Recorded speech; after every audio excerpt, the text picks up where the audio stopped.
하나님께서 첫사람 아담을 온 인류와 만물의 왕으로 세웠습니다. 그러나 아담 왕이 하나님을 배반하였고, 배반한 아담 왕을 하나님은 사망이라는 사형 선고를 하였습니다. 이처럼 아담의 범죄 때문에 만물도 썩게 되었고, 그 땅에서 태어난 모든 그의 후손들도 사형 선고를 받음으로 죽음의 형벌을 따라 흑인이 흑으로 돌아가라, 그렇게 하나님께서 우리 인생을 흑으로 돌아가게 하였습니다. 바로 이런 죽음의 질서에서 하나님께서 이스라엘을 부르셨습니다. 자기 백성 삼으시고 또한 그들을 통치하셨습니다. 그렇기 때문에 하나님에 대한 완전한 순종이 불가능하였던 것입니다. 왜냐하면 그 질서가 죽음의 질서고 범죄한 질서이기 때문입니다. 그러므로 이스라엘과 이방인이 다 함께 하나님을 마음에 두기 싫어하였고, 로마서 1장의 고백이죠. 심지어는 우상도 섬기고 말로는 하나님처럼 남을 재판하고 판단하면서 자기 자신은 그 일을 행하지 않았습니다. 그렇기 때문에 하나님 앞에 그들은 진노를 쌓았습니다. 이처럼 이전의 통치는 온전한 통치가 아니었다는 것을 말씀하고 있는 것입니다. 그럼에도 불구하고 천지를 창조하시고 이스라엘을 자기 백성으로 지으신 하나님은 신실하셔서 그가 천지를 보존하신 것처럼 이스라엘을 보존하시고 이스라엘과 함께 역사를 완성하시는 분이십니다. 이스라엘 백성이 하나님 앞에 범죄하여 멸망할 때에도 하나님께서 새로운 구원을 약속하셨던 것을 보면 하나님은 약속하신 것을 분명히 신실하셔서 이루신다는 것입니다. 이전에는 범죄에도 멸망했지만 다시는 범죄하지 않도록 새로운 왕을 세울 것을 약속하셨습니다. 이전에 다윗 왕을 삼았을 때에는 열방을 이겼던 것처럼 더 큰 다윗 왕을 세워주셨어요. 다시는 범죄하여 생명을 빼앗기는 일이 없도록 구원을 베풀어 주시겠다고 약속하여 주셨습니다. 그 약속을 따라 하나님께서 다윗의 후손으로 그의 아들을 보내셨습니다. 그를 죽은 자 가운데 살리사 하늘 보좌에 취임시킴으로 이제는 죽음이 지배하는 왕이 아니라 죽음을 이긴 왕을 세우심으로 다시는 죽음이 손댈 수 없는 권세 있는 왕국을 세우셨습니다. 할렐루야. 그러므로 이 나라, 생명의 왕국, 아름다운 이 왕국, 권세의 왕국, 천국을 세웠다는 이 소식을, 이 아름다운 소식을 전파해야 합니다.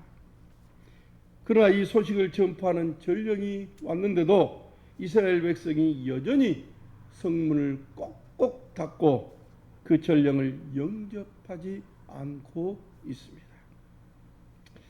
자, 그리고 이어 오늘 본문의 말씀 16절로 17절 말씀 함께 보겠습니다. 자, 시작.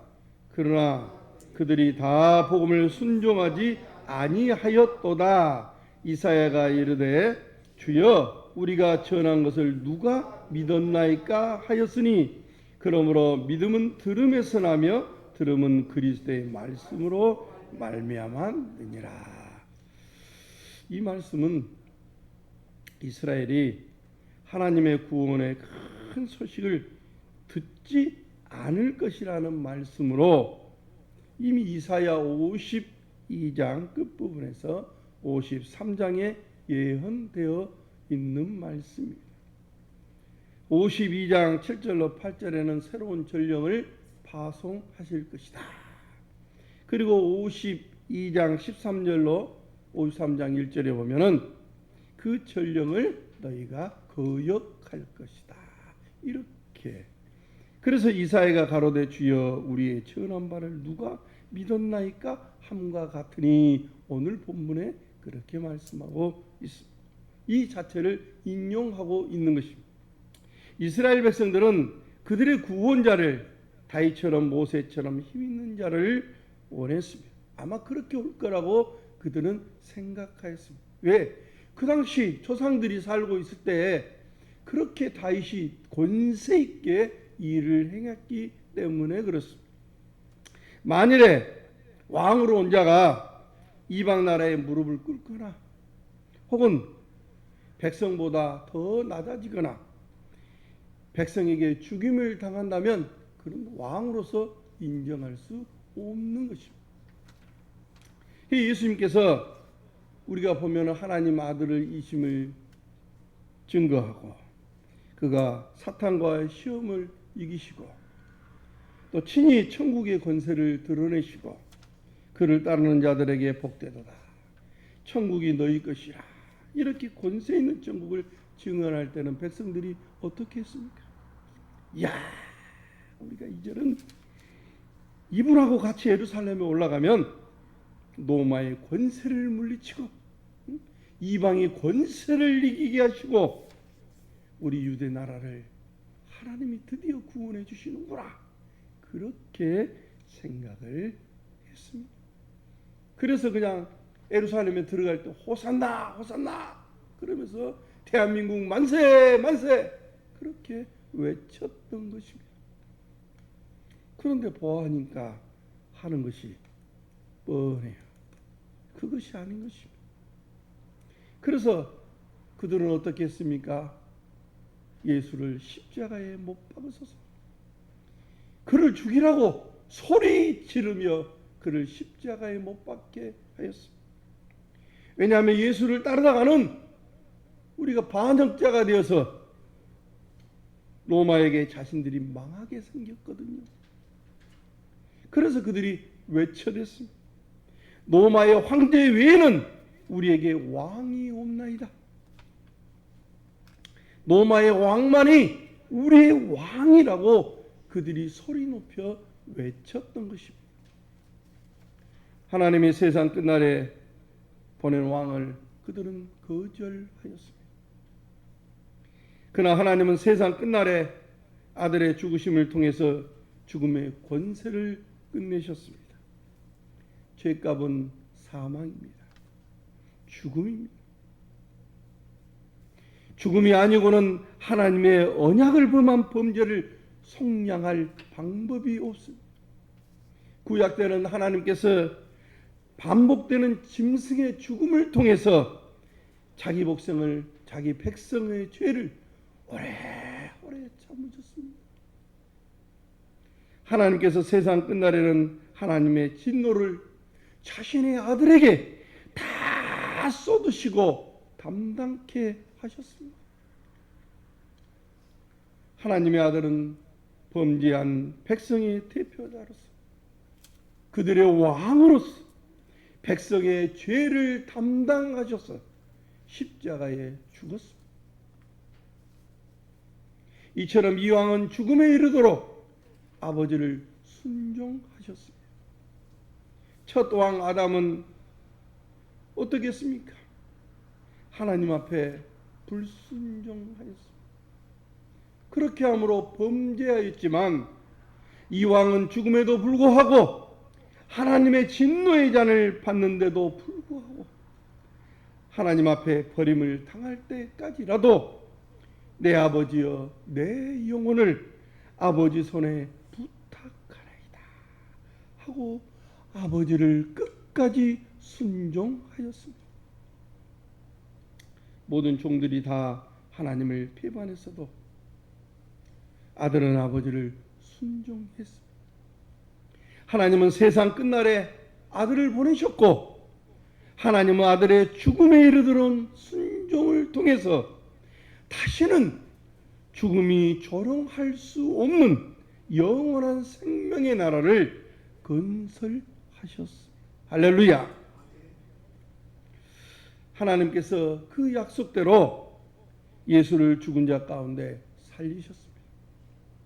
그리고 하나님의 보좌를 아들에게 상속시키셔서 하나님의 보좌 우편에 앉게 하셨습니다. 다시는 죽음이 지배하지 못하는 천국을 아들에게 주신 것입니다. 그런데도 이분은 멸시받는 분이셨습니다. 버림받은 분이셨습니다. 십자가에 죽으신 예수를 전하면 누가 우리의 전한 것을 믿겠느냐 하면 다 거절했습니다. 세상만 거절했습니까?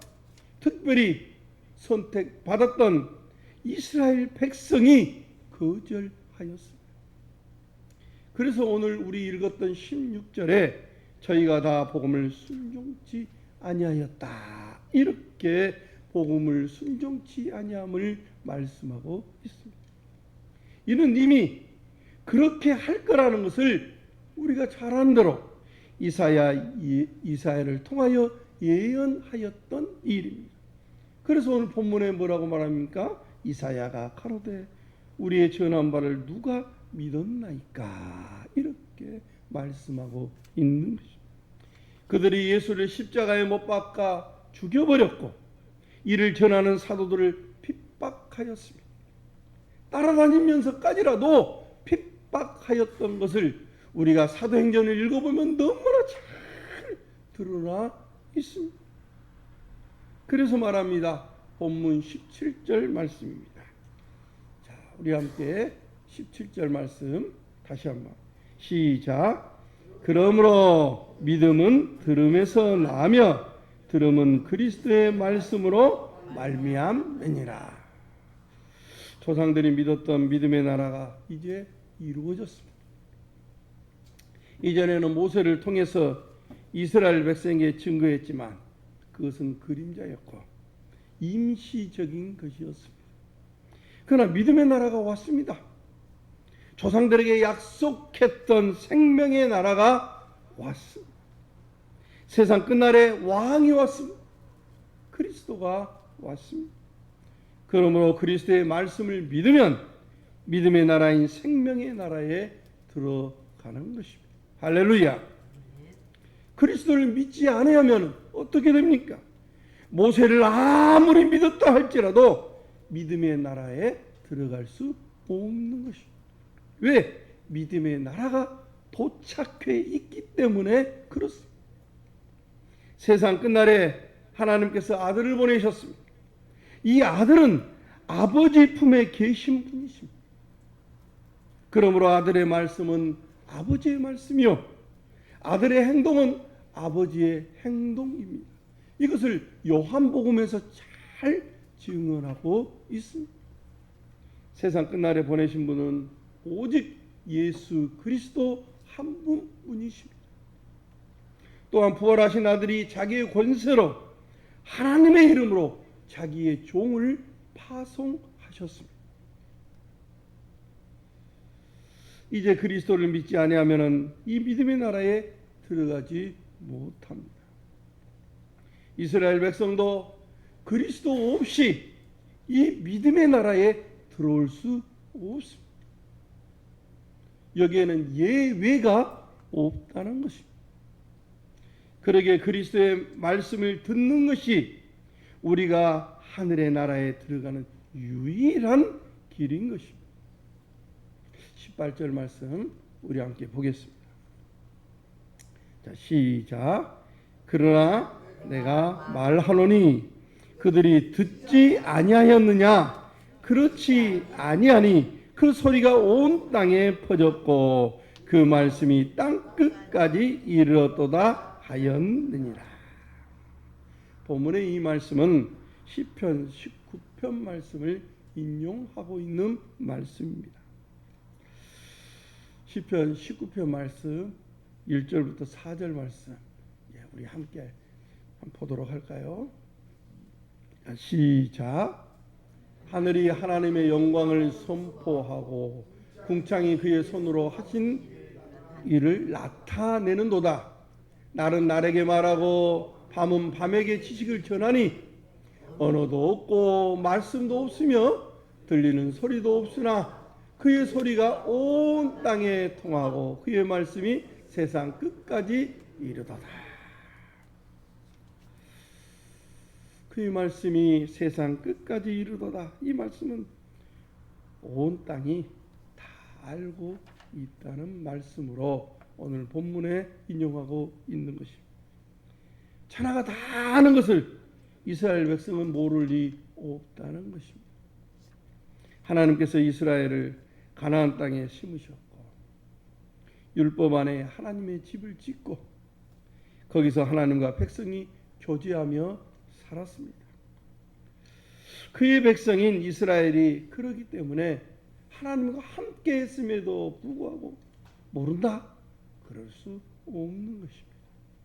더 이상 핑계할 수 없는 것입니다. 19절로 21절 말씀입니다. 자, 시작. 그러나 내가 말하노니 이스라엘이 알지 못하였느냐? 먼저 모세가 이르되 내가 백성 아닌 자로서 너희를 시기하게 하며 미련한 백성으로서 너희를 노엽게 하리라 하였고 이사야는 매우 담대하여 내가 나를 찾지 아니한 자들에게 찾는 바 되고 내게 묻지 아니하는 자들에게 나타났노라 말하였고 이스라엘에 대하여 이르되 순종하지 아니하고 거슬려 말하는 백성에게 내가 종일 내 손을 벌렸노라 하였느니라. 본문은 이스라엘의 배교에 대한 경고의 말씀과 희망을 말하고 있습니다. 신명기 32장 21절과 이사야서 65장 1절 2절을 인용한 말씀입니다. 모세는 구약의 중보자입니다. 이 중보자인 모세가 언약을 따라 말씀을 하시면서 신명기는 가나안을 들어가기 이전에 그들이 들어가면 어떻게 생활하라고 말씀하고 있는 것입니다. 그러므로 그들에게 언약을 마무리하면서 만일 너희가 배교한다면 내가 너희를 이 이방 땅에 내쳐서 그 백성들을 부끄럽게 하겠다는 말씀.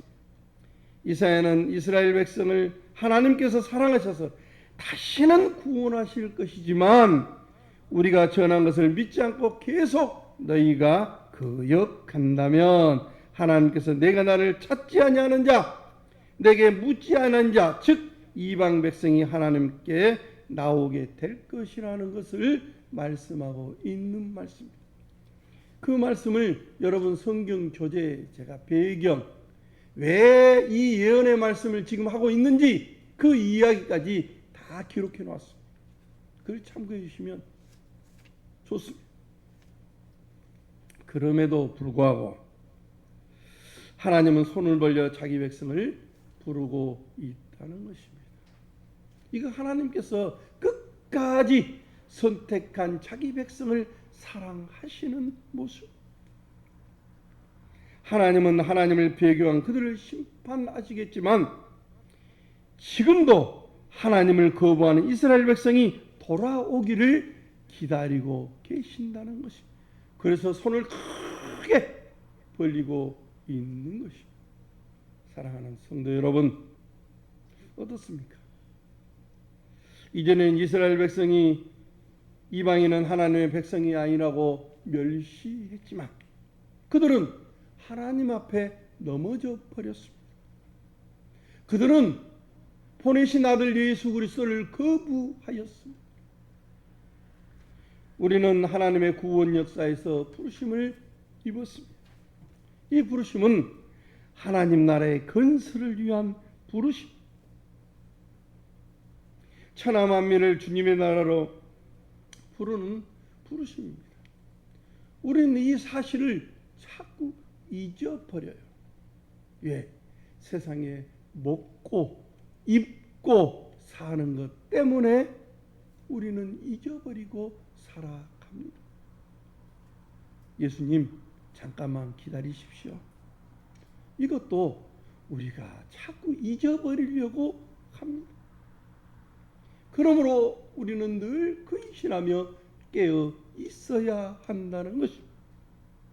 이스라엘 백성의 경고를 우리는 들어야 합니다. 그들이 하나님 앞에 먼저 선택받았고 그들 가운데 율법을 주어 하나님이 그들과 함께 집을 짓고 사셨음에도 불구하고 그들과 함께 동행하며 구약의 하나님 나라를 이루고 살았음에도 불구하고 그들은 오신 하나님을 거부하고 말았다는 것입니다. 우리도 그렇게 살고 있지 않은지 내 자신에게 늘 우리는 반문하며 물어야 할 것입니다. 왜 그렇게 바쁘십니까? 나는 구원받았으니까 절대 망하지 않는다며 하나님의 아들을 거부하고 죽였던 이스라엘의 그들의 모습을 우리는 오늘 본문을 통해서 발견해야 합니다. 지금 바울은 그걸 우리에게 고발하고 있는 것이고 그 모습을 안타까워하고 있는 것입니다. 오늘 우리는 이 경고의 소리를 가슴 깊이 새겨야 합니다. 이전 것으로 살면은 다 망한다. 이전 것으로 살아서는 안 된다. 그것은 이스라엘 백성이 썩을 것으로 살았던 가나안 땅의 삶이었다는 것을 보여줍니다. 예수님이 오셨습니다. 이제 하나님께서 새로운 뜻을 예수 그리스도 안에서 나타내셨습니다. 그 나라는 생명의 나라이고 죽음이 절대 지배하지 못하는 나라임을 이 로마서에는 우리에게 철저하게 증언하고 있다는 것입니다. 그러므로 이전 것으로 살아서는 다 망한다고 이것이 성경이 지금 말하고 있는 것입니다. 예수님이 다시 오시면 우리가 먼저 간 성도들의 얼굴을 볼 것입니다. 아브라함도 볼 것이고 모세도 볼 것입니다. 지금 우리는 역사에서 부름을 받았고 지금 우리는 역사에서 하나님을 봉사하고 있습니다. 우린 지금 구약을 봉사하는 사람들이 아니고 신약 지금 이 시대를 봉사하는 사람들이라는 하나님이 이 시대에 나타난 뜻을 잘 분별해야 한다는 것입니다. 지금 우리는 현 역사에서 삶을 살아가고 있습니다. 구약 때는 썩어질 것으로 자기 백성을 먹였지만 이제는 주님께서 주님의 살과 피를 먹고 마시게 했습니다. 그러므로 주님과 한 몸, 한 영으로 우리가 지금 살고 있는 것입니다. 내가 사는 것이 아니고 내 안에 그리스도로 인하여 우리가 살고 있는 것입니다. 그러므로 우리는 주님처럼 주님의 입이 되어서 말을 해야 하고 주님의 손이 되어 주님의 손처럼 수고하고 봉사해야 한다는 것입니다. 주님이 오래 참으신 것처럼 나도 참고 또 참으며 주님이 우리를 사랑하신 것처럼 우리도 서로 사랑하며 섬겨야 하는 것입니다. 이렇게 할 때 우리가 신약시대에 하나님 나라를 봉사하고 사는 것입니다. 이렇게 주님의 교회를 봉사하는 것입니다. 이렇게 봉사하는 것이 천국을 봉사하는 것입니다. 할렐루야. 그러므로 우리들은 하나님의 교회를 봉사하는 것이 무엇인가를 깊이 명심해야 하는 것입니다. 주님 오실 때까지 부활하신 주님을 힘있게 증거하고 주님의 몸과 지체로서 주님의 일에 믿음으로 충성스럽게 봉사하시기를 간절히 축원합니다.